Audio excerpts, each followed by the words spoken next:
Well, welcome back to Morning Live. Let's take a final look now at your sport news for today. Springbok Sevens coach Sandile Ngcobo has handed over the reins to Philip Snyman, who was his assistant coach. Snyman will now coach the Blitzboks until the end of July.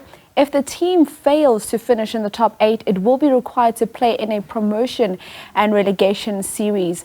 Snyman will coach the side until the end of July, as well as the end of the Olympic Games, for which the team still needs to qualify. We are now joined by Jody Hendricks, who is, of course, a commentator and journalist, to talk to us about this. Good morning, Jody. Thank you so much for joining us on Sports on Morning Live. Good morning. Jody, let's talk about Sandile Ngcobo handing over the reins to Snyman.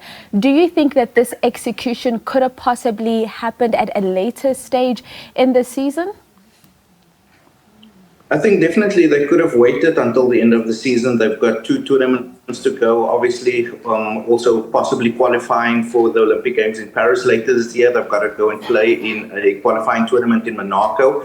So I think where they are at the moment, it was kind of expected, but they could have had at least kept it until the end of the season, because they are in trouble. And whether Snyman will be able to save them, that's another question, because the team have been struggling since Ngcobo took over, what was it, in 2022, September. They've won a couple of tournaments, but really have been in a downward spiral. Let's go a little bit deeper in terms of that Olympic qualification. Do you think perhaps the fact that the women's sevens team will definitely be in Paris for the Olympics, meanwhile for the men there's still uncertainty, could have played a major role in this decision being made now?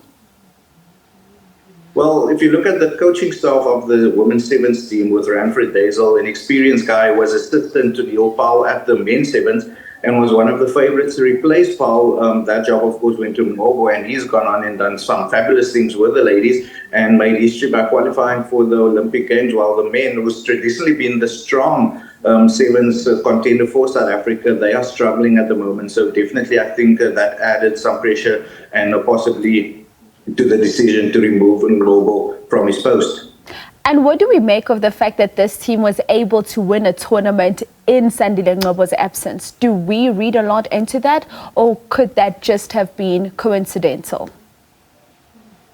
Yeah, he was, of course, not there when they won the Dubai tournament, the first tournament of the year. He had an injury and some medical care that they had to take care of. And the team did quite well when he came back in Cape Town. They struggled in Perth. And then, of course, the disaster in Los Angeles, the last tournament they played in. And also a week before that in Vancouver, Canada. So from what I've been hearing within the team, there's been a bit of a, let's call it a toxic relationship, mistrust between players and coaching staff.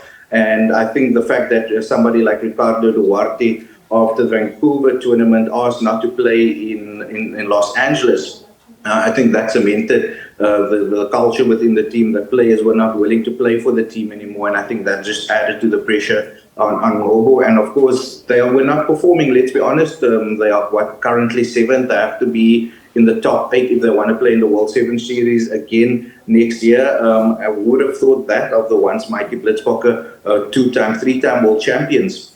So definitely they have not produced on the field, a toxic environment within the squad, and I think it was a recipe for disaster, and that ended in the announcement that we saw late last night.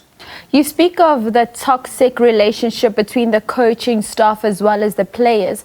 Let's go a little bit deeper, because we know that now Philip Snyman steps into the coach's shoes, but he was also part of Sandile Ngcobo's team of coaches. So what do we make of that? I mean, how much do you think he'll be able to change the fortunes of this Blitzboks side? Snyman, of course, a former captain, and he was part of that successful Blitzboks team that dominated World Rugby a couple of years ago, and really the golden years under his leadership as captain. We had players like Sandile Ngcobo, Francois Hougaard, a couple of other players that went on to become Quagga Smith, also a World Cup winner with the Springboks. So he had a very good team. Will he be able to turn the fortunes around? Because he also only has 2 tournaments to do so.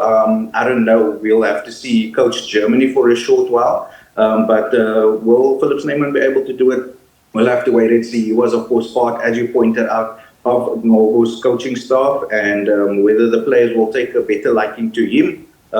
Yeah, that's the big question, obviously. But the one thing that we can all agree on is that our Blitzboks team, our South African Sevens men's rugby team, are in trouble, and it's going to take a big effort to get them out of it.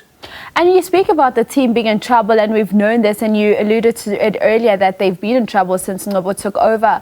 But when one also looks at the fact that the academy is not producing the same quality, for lack of a better word, of player, is it then fair to make a comparison of Ngcobo's tenure to versus an Alistair Coetzee, when we know that the quality of player coming through the academy was also of a different caliber?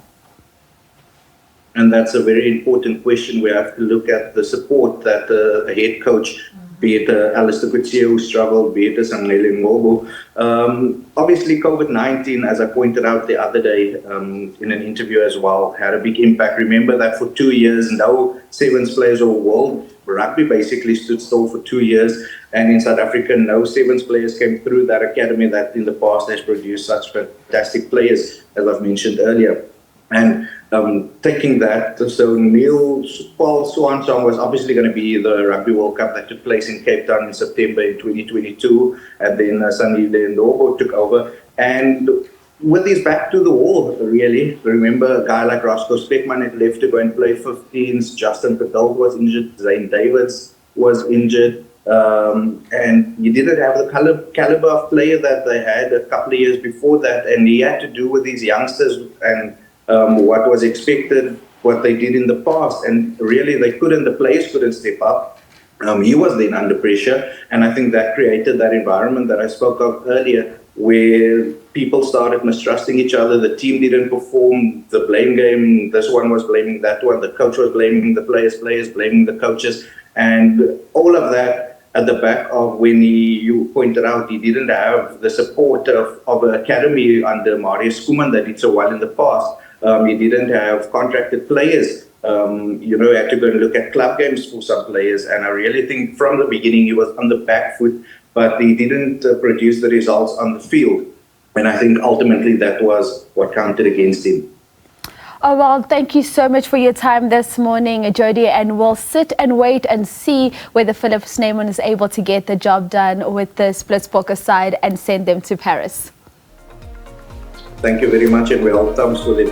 All right, ladies and gentlemen, that is, of course, Jody Hendricks, rugby commentator as well as journalist, speaking all things Blitzboks, given the fact that Philip Snyman now takes over that coaching position out at the Blitzboks.